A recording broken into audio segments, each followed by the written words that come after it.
briefly to our process. Our studio is responsible for the IP creation, or the front end of animation production.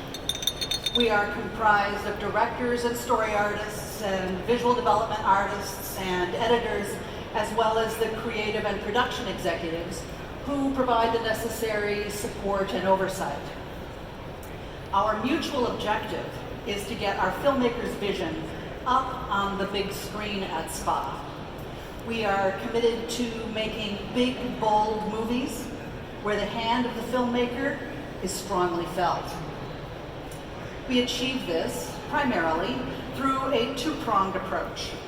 We create the story side by generating a series of animatics, which are essentially hand-drawn storyboards edited together with dialogue and effects and music to allow us to visualize the film as a whole in a very early stage.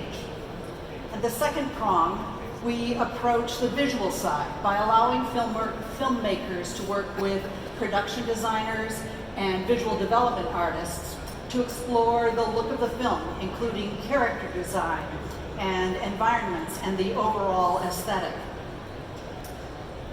So let's talk about Spider-Man, our most ambitious film,